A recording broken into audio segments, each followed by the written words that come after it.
जय हिंद दोस्तों। राम राम, सत श्री अकाल। देखिए, आज मन में हुआ था कि आज के समय में बढ़ते हुए लोगों में नशे के लत पे थोड़ी बात की जाए। हालांकि हर लोग, हर व्यक्ति अपने अगल बगल ये कहानी देख रहे हैं कि नशे में लोग डूबते जा रहे हैं। अब इसमें नई पीढ़ी भी बड़े पैमाने पे जुड़ रही है और ये आदमी को नशा खाए जा रहा है। बहुत नुकसान है इसका, लेकिन जो भी लोग इस नशे के गर्त में डूब गए हैं या डूबने लगे हैं, उनको इसमें से निकल पाना बड़ा मुश्किल हो रहा है। जबकि उनको मालूम है कि इस नशे से उनका किसी भी तरह से भला नहीं होना है और नुकसान भी बड़े पैमाने पे उनका है, लेकिन फिर भी चाह के भी इस नशे के गर्त से वो बाहर नहीं निकल पा रहे हैं। ये उनके लिए बड़ा भयावह स्थिति है। चाहते तो हैं, जैसे आज के समय में ऐसे भी लोग अधिक मात्रा में हैं जो नशा नहीं करते हैं। अब नशे में हम आपसे बात कर लें, चूँकि मैं आपसे अपना इंट्रोडक्शन नहीं दे पाया। मैं दिनेश कुमार, ये मेरा यूट्यूब चैनल है। ये चैनल के मार्फत मैं यह संदेश देना चाहता हूँ कि अपने आप को सेहतमंद बनाएं। मेरा यह प्रयास है कि लोगों को नशे से दूर करूं और सुबह के मॉर्निंग वॉक, सुबह के रोज़ जो नित्य व्यायाम की क्रिया है, वो लोगों में प्रोत्साहित करूं, ताकि लोग रोज़ सवेरे सवेरे घूमें फिरें और स्वस्थ हों। नित्य व्यायाम करें, नित्य योग करें, डेली एक्सरसाइज करें, जिससे कि तमाम आने वाली बीमारियां हैं लोगों से दूर हो। तो मैं आपसे गुजारिश करता हूं, यदि मेरी बातें अच्छी लगें तो आप इस मेरे चैनल को सब्सक्राइब कर लीजिएगा और बेल आइकन दबा लीजिएगा, ताकि जब भी मैं कोई वीडियो डालूं तो आप तक पहुंच पाए। तो चलिए, ये तो बात हो गई अपनी व्यक्तिगत की, पर मैं आपको बता दूं, आज नशे पर बात करेंगे। अब नशे में तमाम तरह की नशे हैं, लेकिन देखने में आता है कि बड़ी आसानी से अल्कोहल, शराब मिल पा रहा है, बड़े पैमाने पे मिल रहा है। और इस शराब की लत नई पीढ़ी को लगने लगी है। अब मैं अपनी आंखों देखूं बताऊं तो आप सुन लें। मैंने 14 साल से लेकर के 15 साल, 16 साल, 17 साल ऐसे लड़कों के बारे में भी सुन रहा हूँ, और कहीं ना कहीं देखने से भी लगता है कि वो पीते हैं दारू, शराब पीते हैं। तो जाहिर सी बात है कि अब उनके भविष्य के बारे में आप जान सकते हैं। और इस नशे की लत में जो नई पीढ़ी डूब रही है, उसमें सबसे ज़्यादा वो पीढ़ी है जो एक सामान्य वर्ग से आती है, मध्य वर्ग परिवार से आती है और काफ़ी कमज़ोर परिवार से आती है, जिनकी आर्थिक स्थिति कमज़ोर है। शिक्षा का स्तर उनमें बहुत ही ज़्यादा निचले पायदान पे है, कहें तो बिल्कुल भी नहीं है। और यदि उस ऐसे परिवार का नई पीढ़ी आने वाली अगर नशे के गर्त में डूबती है तो यकीन मानिए उस नए लड़के के साथ साथ नई पीढ़ी का जो नया युवा है उसके साथ साथ उसके परिवार का भी विनाश निश्चित है। बिल्कुल इसमें कोई दो राय नहीं है कि शराब जैसी संवेदनशील नशा यदि एक नए पीढ़ी को लगता है तो वो तो बर्बाद है ही है। क्या करेगा वो जीवन में, जरा सोचिए, क्या करेगा वो। साथ साथ अपने आने वाले और पिछली जो उसके घर में पीछे के जो लोग हैं उनका भी इज्जत आबरू डुबाएगा। तो ये तो चलिए हो गई, लेकिन बात ये है कि नई पीढ़ी इसमें क्यों बड़े पैमाने पे जुड़ रही है इस नशे से, शराब से। इसमें बड़े बुजुर्ग और घर के गार्जियंस का भी कहीं ना कहीं कमजोरी झलकती है। मैंने अपने आजू बाजू ये देखा है कि बड़े पैमाने पे लोग शराब का सेवन करते हैं, तो यह शराब का सेवन वो बाहर भी करते हैं और अपने साथ लेके आते हैं तो घर में भी करते हैं। और सेवन करने के बाद लिमिट में वो नहीं रहते हैं, बोले तो पैमाने में नहीं रहते हैं, तमाम अभद्र शब्द का प्रयोग करते हैं घर में आके। और उनके बच्चे, उनके माता पिता उनके उन गालियों को, उनके उन अभद्र बातों को सुनते हैं। तो ये कहीं ना कहीं वो बचपन से सुनते आते हैं, जिनके घर ऐसे नशा करने वाले लोग हैं, तो ये उनके लिए आम बात हो जाती है। और जैसे ही घर से बाहर निकलते हैं तो उनकी भी समाज में ऐसे जाना जाता है जैसे फलाने के ये बेटे हैं और वो पहले से पीते हैं।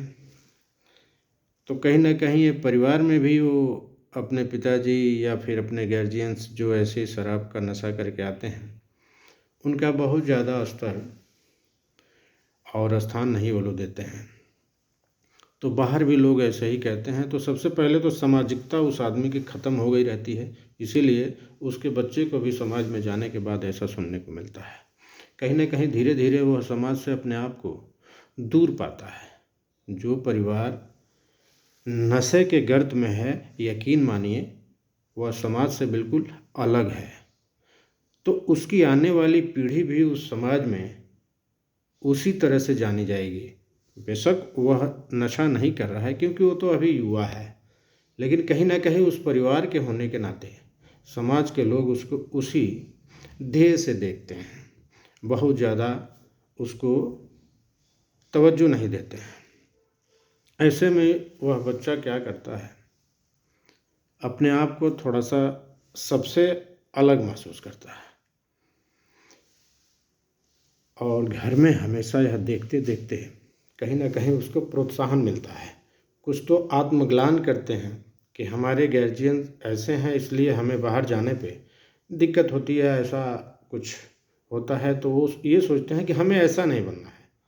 एक खुद में उसमें एक ऐसी मोटिवेशन आती है कि हमने अपने गार्जियन की तरह नहीं बनना है, बल्कि बेहतर बन के और समाज में एक अपना सोच वो करना है कि हाँ जो हो गया, हम सामाजिक हैं, हम ऐसा नहीं करेंगे, ऐसा वो मैसेजेस देता है। लेकिन चूँकि रोज़ रोज़ वह घर में देखता है तो कहीं ना कहीं उसको भी दारू की गर्त में जाने का सच कहिए तो एक रास्ता मिलता है। और वह गार्जियन को देख देख के एक दिन वो भी शुरू करता है, क्योंकि चूंकि अब जैसा उसके गार्जियन हैं तो उसी समाज के बच्चे से ज़्यादा उसका लगाव होता है। ऐसे में वो अपने घरों को देखते हैं तो जब भी किसी का आज के समय में चला हुआ बर्थडे पार्टी है, घर में न मना के रोडों पे मनाते हैं।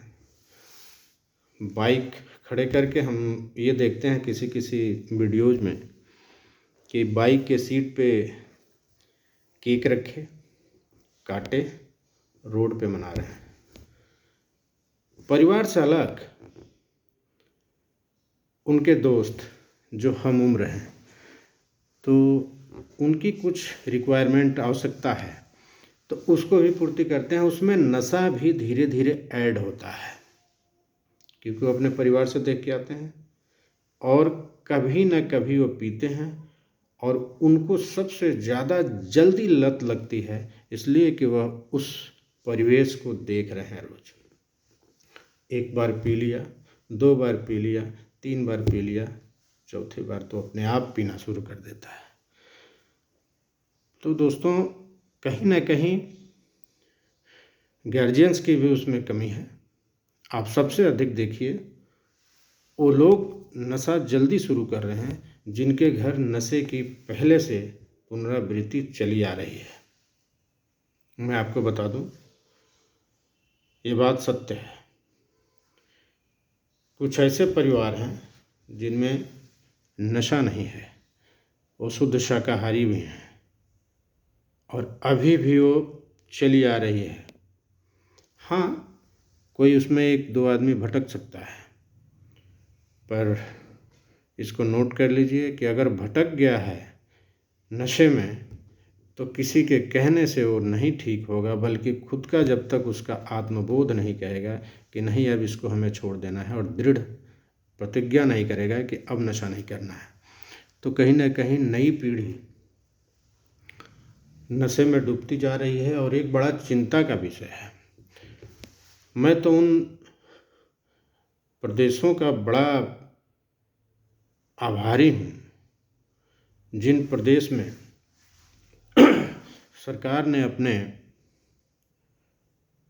प्रदेशवासियों के लिए शराब बिल्कुल बैन कर रखा है, बंद कर रखा है। हालांकि वो अलग बात है कि वो अपने व्यवस्था से जैसे भी वो अपनी इच्छा पूर्ति कर लेते होंगे, पर आसानी से नहीं, गिरावट आई है। तो कहीं ना कहीं इस पर विचार करने की ज़रूरत है। न सरकार इसमें हमारी कोई मदद करने वाली है, ना पड़ोसी करने वाले हैं, इसलिए यह खुद से सोचना है कि इसमें मेरा बहुत बड़ा नुकसान है। तो हर गार्जियंस जो नशे में डूबे हुए हैं वो अपनी तो ज़िंदगी गुजार चुके, नशे में अपने आने वाली पीढ़ी के लिए इस नशा को छोड़ें, शराब पीना बंद करें। कुछ नहीं होता इससे, बिल्कुल भी कुछ नहीं होता है। कुछ लोगों का ये मानना है कि दिन भर काम किया है तो शाम को शराब पी लेता हूँ, उससे क्या होता है कि शरीर का दर्द मिट जाता है। खैर ठीक है, लेकिन सवाल ये है कि वो क्या करता है, आपके ब्लड को थोड़ा सा हिट कर देता है और जैसे उसका असर ख़त्म होता है तो आपकी दर्द कहीं गई नहीं रहती है, बल्कि दर्द वहीं रहती है, कहीं नहीं गई रहती है। आप कुछ देर के लिए भूल जाते हैं, सो जाते हैं, सवेरे उठते हैं तो कहीं ना कहीं मैंने बात किया है, क्योंकि हमारे पास तो ऐसी कोई अनुभव है नहीं, क्योंकि हम आजीवन शाकाहारी रहे हैं और नशा का प्रयोग कोई नहीं किए हैं, गुटखा, बीड़ी, सिगरेट किसी तरह का नहीं। तो अब इसकी अनुभव तो हम नहीं बता सकते हैं, पर देख तो रहे ही हैं, एक से एक नशे वाले को देख रहे हैं। तो सुबह कहीं ना कहीं मैं बात करता हूँ तो कहते हैं ज़्यादा हो गया था, शरीर टूट रहा है, उठा नहीं जा रहा है, घुटने में दर्द हो रही है, तमाम ऐसी चीज़ें बताते हैं। सिर में चक्कर आ रहा है, थोड़ा ज़्यादा मैं रात को पी लिया था। सवाल ये है कि पिया तो था दर्द मिटाने के लिए, सारे के लिए नहीं कह रहे हैं। कुछ लोग तो नशे में आदी हैं, वो तो बिल्कुल चाहते हैं कि मैं बिल्कुल बेहोश हो जाऊं। लेकिन कुछ लोग ये चाहते हैं कि मैं अपने शरीर के दर्द के लिए, चूँकि दिन भर का थकान है, तो शाम को मैं शराब पिया हूँ ताकि थकान दूर हो जाए। तो उसकी एक लिमिट है, और लिमिट में भी उस शराब की क्वालिटी है। भाई अगर वाकई उससे आपको कोई लाभ है तो उस लिमिट और अच्छे क्वालिटी की शराब को आप यूज करिए। लेकिन मैं तो यही कहूँगा कि बिल्कुल मत करिए, कहीं कुछ नहीं होता है। अरे भाई, हम तो सुने हैं कि फल और फ्रूट और अनाज से बनता है, तो फल फ्रूट और अनाज इतने हैं कहाँ हैं जिससे इतने बड़े पैमाने पे शराब का सप्लाई हो रहा है। तो बिल्कुल इसको छोड़ें और नई पीढ़ी को भी बचाएं, अपने आप को भी बचाएं, नई पीढ़ी को भी बचाएं। नया पीढ़ी का नशे में डूबना ये बड़ा चिंता का विषय है। कौन सा देश हम निर्माण कर रहे हैं? भाई खुद से ही है, हर व्यक्ति की खुद से ही है। देश का अस्तित्व क्या है? भाई हम हैं, हमारा परिवार है, परिवार से समाज है, गांव है, गांव के बाद वो तहसील बन गया, तहसील का बड़ा पैमाना डिस्ट्रिक्ट बन गया, मंडल बन गया, राज्य बन गया। तो उसमें प्रति व्यक्ति की अपनी भागीदारी है। तो प्रति व्यक्ति इस नशे को छोड़े, कितना सुंदर समाज का निर्माण होगा। पर अफसोस की बात यह है कि हम तो छोड़ने की बात कर रहे हैं, और हम देखते हैं कि घरों में जो अनुष्ठान रखे गए हैं, शादी ब्याह, कोई भी फंक्शन बिना शराब के हो ही नहीं रहा है। शादी नहीं हो रही है जिसमें जीवन भर के लिए वर और वधू एक सूत्र में बंधते हैं, पावन सूत्र में, और हम एक अच्छे ब्राह्मण देवता को बुलाते हैं और उनसे पूजा पाठ करवाते हैं। और दूसरी तरफ वहाँ मांसाहार का भी व्यवस्था किए हैं, साथ ही साथ नशीली वस्तुओं का भी, जिसमें महत्वपूर्ण शराब है, उसका भी व्यवस्था किए हैं। ये खुद से किए हैं। जो गार्जियन हैं, जो अभिभावक हैं, विवाह जिनके यहाँ हो रहा है, वो खुद से किए हैं। जरा सोचिए। और इधर उस ब्राह्मण देवता को भी बुलाए हैं, जो बेचारे पूरी मेहनत से मंत्रोच्चारण करके वर वधू का विवाह कराते हैं। और दूसरी तरफ उसी पंडाल के ठीक बगल में खाने पीने वाली जगह पे मांसाहार का व्यवस्था है, नशे की व्यवस्था है। अब वो कितना भी जोर लगा के मन चित एक करके प्रभु को बिल्कुल याद करके मंत्रोच्चारण करके वह शादी विवाह करा दें, तो क्या वो सफल हो जाएगी?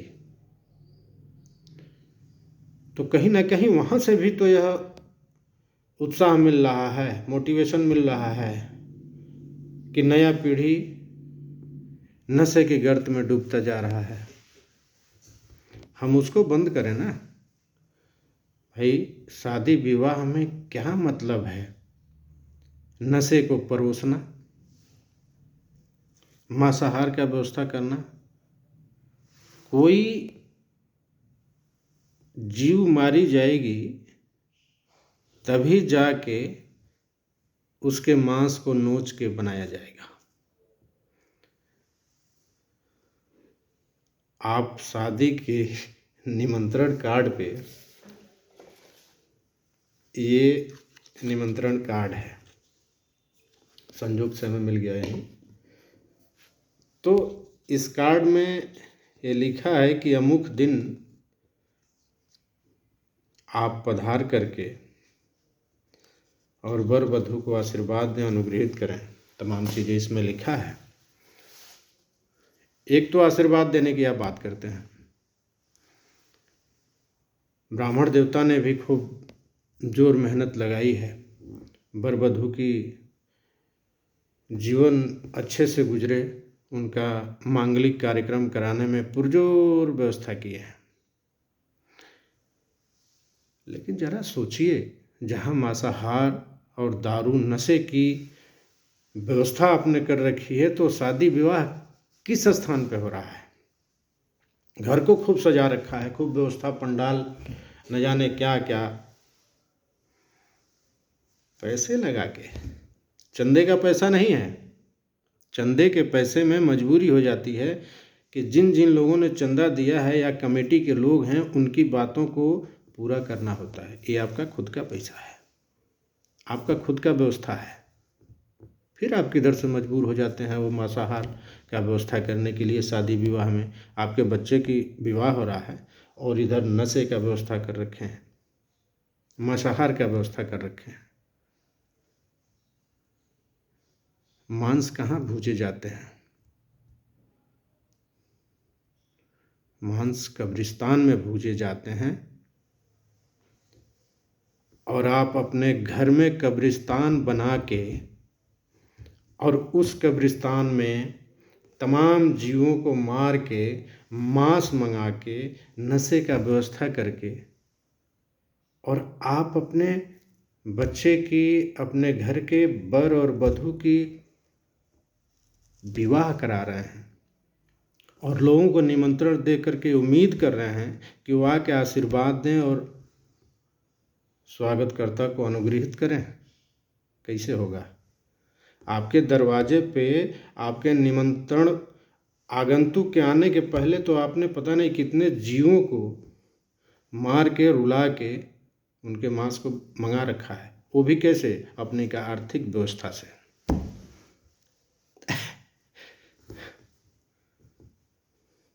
और वहाँ ब्राह्मण देवता मंत्रोच्चारण करके और वर वधू की विवाह संपन्न कराते हैं। अब वह विवाह कितना दिन चलेगा आप सोच लीजिए। कोई भी जीव को चोट पहुंचाने से वो छटपटाता है, परेशान होता है। वह चाहे अपने जीवन में कितना भी परेशान क्यों ना हो, लेकिन जब उसको मारा जाता है, काटा जाता है, तो बड़ा तेज छटपटाता है। मित्र, उस छटपटाहट से मरे हुए उस जानवर के मांस को आपने बना रखा है घर पर, और वो पंडाल को आपने कब्रिस्तान बना रखा है। और उस कब्रिस्तान में आप अपने बच्चे की विवाह करा रहे हैं। वो ब्राह्मण देवता का उन्होंने तो जोर लगाया है, मंत्र पढ़ा है, सदियों से पढ़ते आए हैं, पर क्या वो मंत्र कामयाब होगा? इतने लोग उस मांस को खाने के बाद जब आशीर्वाद देंगे आपके वर वधू को, क्या वो आशीर्वाद उनको फलेगा या वो शादी विवाह फलेगा? लोग कहते हैं कि बच्चे की शादी किया था, बड़े धूमधाम से किया था, यही धूमधाम से, और मुकदमा हो गया, नहीं चल रहा है, झगड़ा हो रहा है, पट नहीं रहा है। पता नहीं क्या क्या देख देख के आदमी विवाह तय करता है, गन्ना मन्ना तमाम चीज़ें देखता है, लेकिन ये नहीं देखता कि वो अपने पैसे से कौन सा व्यवस्था करके और किस स्थान पर शादी करा रहा है। अरे घर को कब्रिस्तान बना दिया मित्र, और वहाँ शादी करवा रहे हैं, तो वहाँ रोक टोक तो है नहीं। मांस सब खाएंगे। नशे का व्यवस्था है, मैं देखता हूँ स्टॉल लगे हैं और स्टॉल पे सब जाते हैं और बढ़िया शराब पी रहे हैं वीआईपी गिलासों में। तो हम समाज को क्या मैसेज दे रहे हैं? तो मेरा आपसे यही आग्रह है, आने वाली पीढ़ी को, जो पी रहे हैं 50 साल के हो गए, 40 हो गए, 45 हो गए, वो तो छोड़ने वाले हैं नहीं। उनके सामने चाहे जितना भी घंटी बजा लीजिए, छोड़ेंगे नहीं। अगर हो सके मैं आपसे हाथ जोड़ता हूँ, अपनी कम कर लें, इतना कम कर लें कि घर जाने के बाद जो बच्चा है, जो पत्नी है, आपसे उनको परेशानी ना हो। आ गया पी के, जो क्या कहते हैं, पति देवता होते हैं, उसको रे कहते हैं। उनकी धर्मपत्नी जी कहती हैं आ गया, ये उच्चारण होता है। मज़े की बात यह है कि वो हो कहें और जो कहें, कितना भी सम्मानजनक शब्दों से प्रयोग करें तो सुनेंगे तो नहीं, वो तो अपने धुन में है, क्योंकि होश में है ही नहीं। दिन भर काम किए हैं, थके हैं, और ऊपर से पैसा मिला है, लगा के फिट होके आए हैं, तो उनके लिए शब्दोच्चारण वही होता है। तो इससे आप दूर हो जाइए, घर में आइए, उतना ही लेके आइए जितने से आप चल पाएँ। पहले तो छोड़ दीजिए, बिल्कुल मत पीजिए, प्रयास तो करिए। यही मेरा आपसे गुजारिश है। नई पीढ़ी तभी जा कर के नशाखोरी से दूर हो पाएगी। हमारे देश में बहुत ज़्यादा नशा होता जा रहा है, और आपको जितना चाहिए शराब उपलब्ध हो जा रहा है। न जाने कितनी बड़ी फैक्ट्री लगी है, कितनी उसकी रॉ मटेरियल्स हैं, कहाँ कहाँ से क्या क्या। अब हम आपको क्या बताएं भाई, ये जहर क्यों पी रहे हो? स्वास्थ्य के लिए बहुत खराब है, कहीं से भी अच्छा नहीं है, आपके शरीर के लिए अच्छा नहीं है, आपके परिवार के लिए अच्छा नहीं है। सबसे ज़्यादा अगर कोई परेशान होता है ना, तो उसका परिवार। भाई, एक किसी की बेटी ब्याह के आप लाए हैं और उसके बाद आप नशे के गर्त में डूब गए हैं, एक बार उसके जगह अपने आप को रख के देखिए, वह कितनी तकलीफ में है। इस धरती पे एक नशेड़ी की पत्नी का दुख हर व्यक्ति नहीं समझ सकता, ना वो किसी से कह सकती है, बहुत तकलीफ में रहती है। तो नशा छोड़िए, आने वाली अपनी जनरेशन, अपनी पीढ़ी को भी नशे से मुक्त करिए, अपने आप को भी मुक्त करिए, अच्छे विचार लाइए। और ये तभी हो सकता है जब आप अपने स्वास्थ्य के प्रति जागरूक होंगे। मैं तो हमेशा यही कहता हूँ, मेरा यही आपसे निवेदन भी रहता है कि आप सवेरे जितना भी हो सके, नींद पूरी हो जाए तो सुबह उठें, नित्य कार्य करें, ब्रश जरूर करें। और अभी तो सर्दियों का मौसम है, तो बढ़िया कपड़ा पहने फुल स्लीव के, जिससे कि आपको ठंड ना लगे। और बाहर निकलें, मॉर्निंग वॉक करें, सुबह का व्यायाम करें। आपको लोग मिलेंगे, आपको देख के भी लोग जाएंगे। आप देखेंगे कि सुबह सुबह वो लोग मिल रहे हैं जो बड़ी शांति से बात करते हैं, और वह बड़ा खुशनुमा सवेरे का मौसम होता है। तो आपका सेहत ऐसे अच्छा होगा, अच्छे विचार आएंगे। सुबह सुबह आपको कहीं मंदिर में घंटियां बजती नज़र आएंगी, जाते जाते आप कई जगह सिर नवाएंगे। मैं तो सवेरे निकलता हूँ तो कहीं ना कहीं पूजा पाठ होते नज़र आता है, अच्छा भाव आता है मन में। तो ये सवेरे आप तभी उठ सकते हैं जब आप शाम को समय से सो जाएं और सवेरे उठें करें। और नशे में जब डूब जाएंगे तो कहाँ से होगा। तो बात आज की नशे पे हो रही थी, तो विषय वस्तु यही है। और इसमें तो चाहे जितना भी कहा जाए उतना कम है। तो हमारा यही कहना है कि नशा को छोड़िए। हर तबके के लोग, कितना भी गरीब से गरीब है, अगर वो नशेड़ी है तो नशे का मूल्य शाम तक तैयार कर ही लेता है।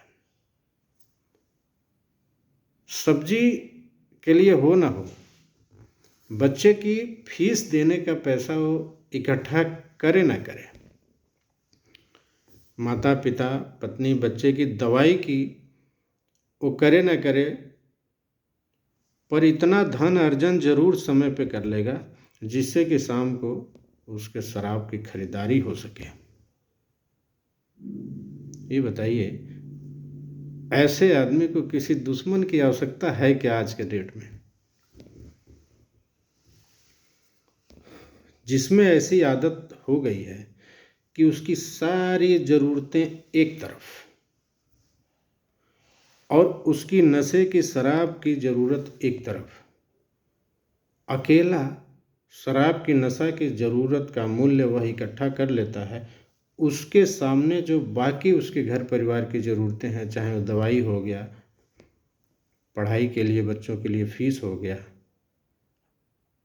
सब्जियों का पैसा हो गया, तमाम ऐसी चीज़ें, तो वो सारी कमतर आंकता है और उससे ज़्यादा दारू और शराब की खरीदारी को महत्वपूर्णता देता है और ख़रीद लेता है। पी लेने के बाद ये सारी ज़रूरतें उसको समझ में ही नहीं आती है। अब वो ज़रूरत किसके सिर पे है, या तो उसके माता या उसके पिता या उसके पत्नी पे है, और भाई वो कहाँ से पूरा करेगी। तो ऐसे में उसका परिवार गर्त में जाता है और उसके आने वाली पीढ़ी, नए युवा, उसके बच्चे भी शराब की लत में धीरे धीरे पड़ जाते हैं, पीना शुरू कर देते हैं। अब वहाँ एक पॉइंट है, जब एक शराबी का बच्चा जब शराब पी के आता है तो ये कह नहीं पाता है कि तुम मत पियो, जबकि ये जानता है नुकसान है। कोई भी व्यक्ति ये नहीं चाहता कि मेरा बच्चा नशाखोर हो, चाहे वो खुद नशाखोर हो, लेकिन वो भी चाहता है कि मेरा बच्चा नशा ना करे। लेकिन मज़े की बात यह है कि चाहते हुए भी वो खुद का नशा नहीं छोड़ता है।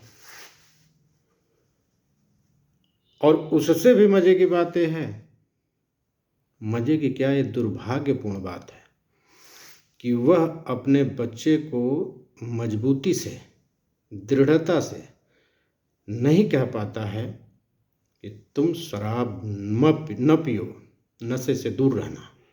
क्योंकि पलट के अगर वो कह दे कि पिताजी आप तो नशा करते हैं, आप क्यों नहीं छोड़ देते, तो यहाँ कोई उसके पास जवाब नहीं होता है। और ये समझ लीजिए, वो क्षण सबसे उस व्यक्ति के लिए कमज़ोर क्षण होता है, जब उसका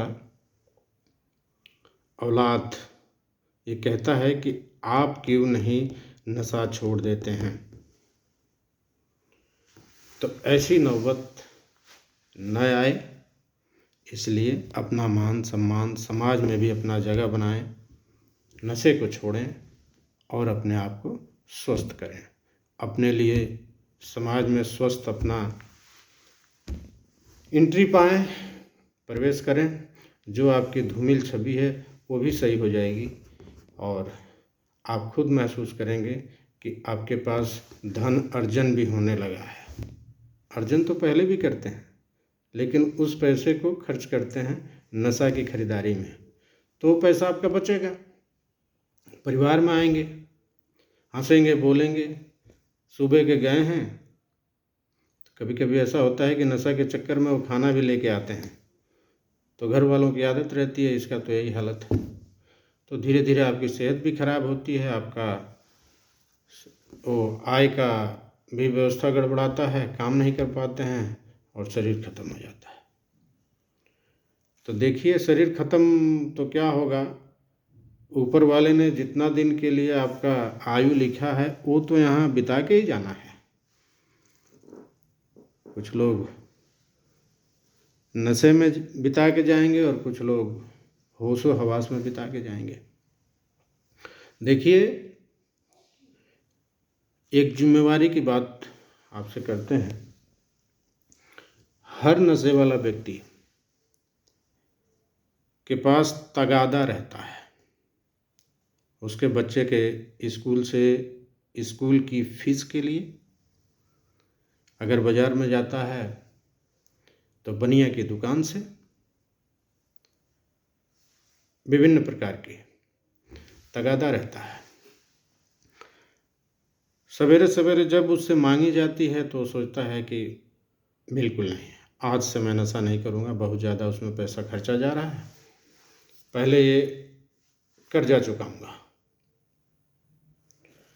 काम पे जाता है, जेब खाली रहती है। जब जेब खाली है, नशे की तरफ नहीं गया है, तो उसको आत्मसम्मान सा लगता है। होश में है तो लगता है कि मेरा कोई सम्मान है। तगादा करने वाले भी देखते हैं कब बेहोश में है। बेहोश में जब बिल्कुल नशे में है तब कहेंगे भी नहीं, क्योंकि उसका कोई मतलब नहीं निकलेगा। तो जब वो सवेरे सवेरे ठीक ठाक होशो हवास में रहता है तो मांगते हैं, तो कर्जदार भी ये सोचता है कि ठीक है, हमें पैसे जोड़ के दे देने हैं। ये बात वो दिन के 12 बजे तक सोचता है। जैसे जैसे दोपहर के बाद ढलने लगते हैं सूर्य महोदय, उसके अंदर की जो नशा वाली कीड़ा है ना, मजबूत होने लगता है। शाम होते होते नहीं पीऊँगा, नहीं पीऊँगा, ऐसे उसके दिमाग में आता है। जैसे उसके जेब में पैसा आता है, तब उसके दिल की जो वो शक्ति है ना, जो कहता है चलो आज शराब पीना है, पैसा आते ही चल देता है। सोचता है चलो ठीक है, आज पी लेते हैं, कल से नहीं पिएंगे। रोज का ही छोड़ने वाले व्यक्ति को, लेकिन यकीन मानिए जो यह इतना सोचता है, अगर उसको कोई साथी मिल जाए ना,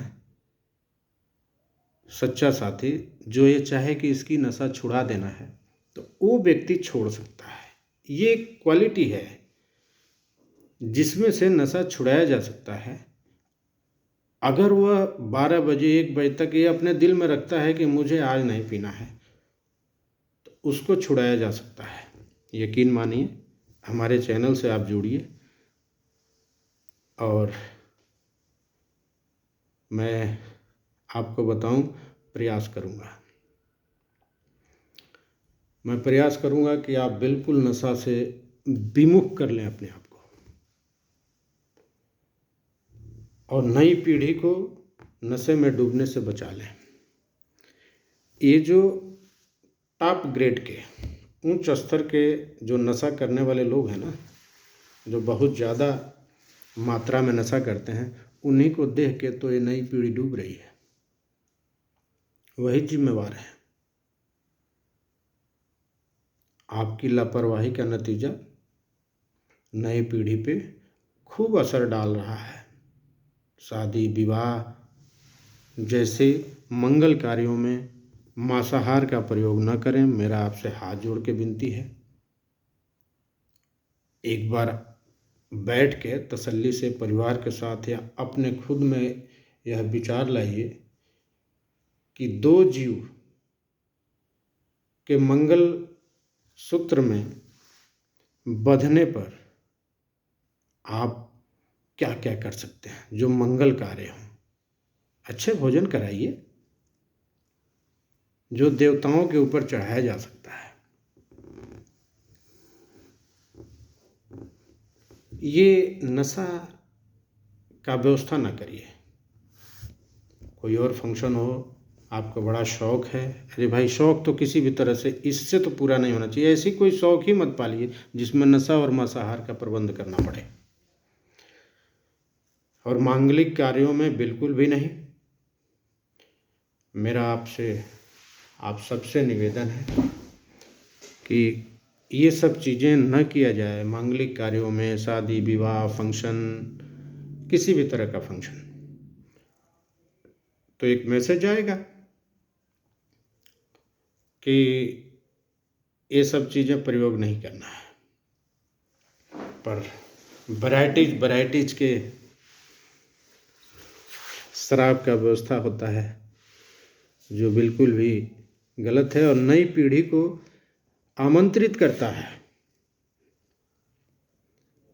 कि आओ और बनो शराबी। एक घूंट पिया तब भी शराबी, 4 घूंट पिया तब भी शराबी, 5वें में तो लुढ़के गए। तब तो कहना ही नहीं पड़ेगा, वो खुद चिल्ला चिल्ला के कहेगा कि मैं हूँ शराबी। तो उस नई पीढ़ी को बिगाड़ने में जिम्मेवार घर के सदस्य, समाज के सामाजिक और जिम्मेदार लोग भी हैं। तो थोड़ी सी जिम्मेदारियां उठाइए और एक बार नज़र खोल के देखिए समाज कहाँ जा रहा है, इससे क्या नुकसान हो रहा है, नई पीढ़ी कहाँ जा रही है। और प्रयास करिए, आपके बेटे आपके बच्चे का जन्मदिन है तो घर पर मनाइए, और रोड पे बाइक खड़ा करके न मनाए, आपसे गुजारिश है।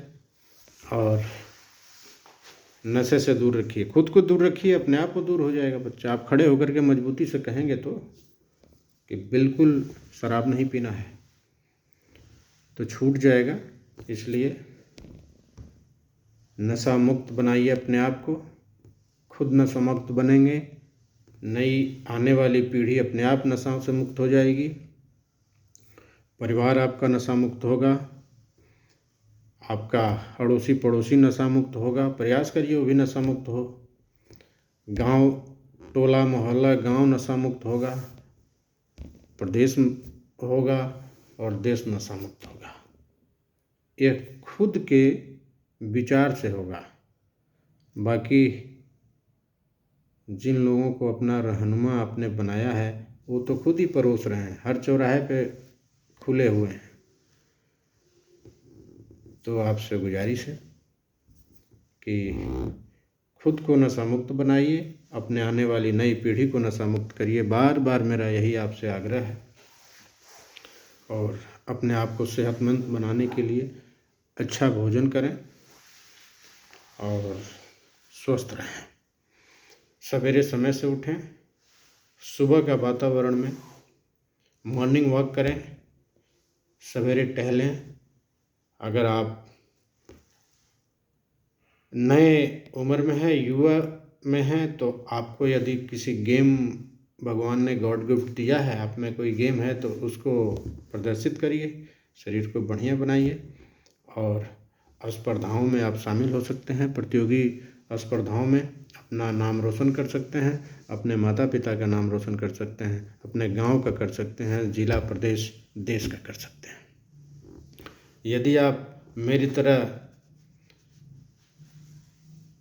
आधे उम्र को पा चुके हैं तो निश्चित मानिए, आप अगर मॉर्निंग वॉक करते हैं, नित्य व्यायाम योग करते हैं, तो आप जरूर निरोग रहेंगे, स्वस्थ रहेंगे। और आपको देख करके आने वाली पीढ़ी भी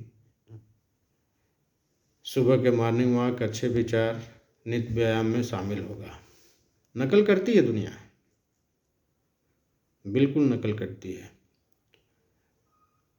तो उसका आप एक प्रोफाइल बनिए और रोज़ निकलिए और शुद्ध रहिए, व्यवस्था शुद्ध करिए, परिवार शुद्ध करिए। तो आने वाली नई पीढ़ी को आप मैसेज दीजिए, मेरा आपसे आग्रह है। और जहाँ भी आप देखते हैं शाम के समय, सुबह के समय, तो थोड़ा सा टोकिए, बोलिए बच्चों को और कहिए कि पढ़ने का समय हुआ, पढ़ो। आज के समय में लोग अपने आप में सीमित होता जा रहा है, ऐसा नहीं है। सामाजिकता खत्म होती जा रही है। सामाजिकता ही तो है। पहले गांव भर के चाचा लोगों से, काका लोगों से बच्चे डरते थे। आज के समय में ऐसा नहीं है। सिर्फ उससे डरते हैं जिससे उसकी आवश्यकता पूरी होती है। और ये बड़ा भयावह स्थिति पैदा करता आने वाले समय में। जिस दिन आवश्यकता परक अगर आपसे जुड़ा हुआ है, जिस दिन वह अपनी आवश्यकता खुद से पूरा करने लगे, फिर आपको भी दरकिनार कर देता है। वहाँ अपने सोचना है, गार्जियन को सोचना है कि यह सिर्फ अगर मुझे ही तवज्जो दे रहा है तो घर परिवार के अन्य सदस्यों को भी, चाचा जी, पापा जी, दादाजी, कह रहा है कि नहीं, उनकी बातों को उतना ही अनुसरण कर रहा है कि नहीं जितना हमारी कर रहा है। तो अगर आप उसको बोलते हैं, कहते हैं, तो इसका प्रभाव उस पर ज़्यादा फलित होगा। और यकीन मानिए, आज के समय में जितना थाने के दरोगा से और पुलिस वाले से आदमी डरता है, उससे ज़्यादा टोले के चाचा से बच्चे डरते थे। एक ज़माना था, वो चाहे फलाने चाचा थे, चाहे उनके घर के चाचा थे, क्योंकि वो चाचा लोग भतीजा लोगों को गलत पाने पे मारते भी थे। तो उससे वो चाचा भी अपने आप में सुधार रखते थे कि भतीजा देख के क्या कहेगा, और भतीजा भी निकलते समय ध्यान रखते थे कि हमें कैसे निकलना है। ये तो ख़त्म ही हो गया। आज के समय में ये ख़त्म हो गया। और यकीन मानिए, ये चीज़ ख़त्म होते ही सामाजिकता बिल्कुल ख़त्म होती जा रही है। और कोई किसी का किसी पे किसी तरह का आधिपत्य नहीं रहा है, और मनमाने तरीके से आदमी कह रहा है, कहे तो अनुशासन विहीन हो गया है आदमी। और इंसान के अंदर से, व्यक्ति के अंदर से यदि अनुशासनहीनता शुरू हो गई है तो उत्थान संभव नहीं है। फिर समाज एक स्वस्थ समाज नहीं है। तो ये सब चीज़ें लाने की आवश्यकता है। तो आज का तो यही हमारा आपसे विषय था, नई पीढ़ी को नशा मुक्त रखने के लिए क्या कारण है कि वो नशा में डूबता जा रहा है। तो प्रयास करिए खुद से यह करने की, और जो लोग नशे से दूर हैं वो दूर ही रहें भाई। बड़े कम लोग ऐसे रह गए हैं, इसलिए आप लोग दूर रहें। और दूर रहने के साथ साथ प्रयास करें कि कुछ लोग जो नशे में डूबे हुए हैं वो इसमें शामिल तो हैं, लेकिन थोड़ा प्रयास करिए कि वह भी नशे से दूर हों। और यदि आप ऐसा कर पाते हैं, यदि सच मानिए 2 लोगों को भी नशे से मुक्त कर देते हैं, तो मेरा ये मानना है कि आपने कई धाम का पवित्र पुण्य पा लिया है।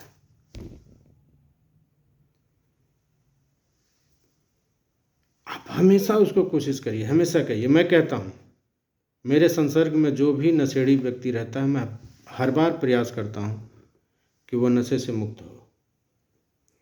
हर व्यक्ति ये करे, प्रभाव पड़ता है। जब एक टीवी चैनल पे किसी चीज़ का, एक ही प्रोडक्ट का बार बार ऐड प्रचार देख देख के व्यक्ति में यह जागृत होता है मन में कि ये सामान को हमें प्रयोग करना चाहिए, तो हम भी क्यों ना बार बार अगर किसी को मना करें तो मानेगा। तमाशा बन के वो व्यक्ति रह जाता है। कहना चाहिए, उसको मना करिए, कहिए कि ना करो, नशा से दूर हो, प्रयास करिए और धाम का पुण्य पाइए। इसी के साथ आज के वार्तालाप का एंड करते हैं, समाप्त करते हैं।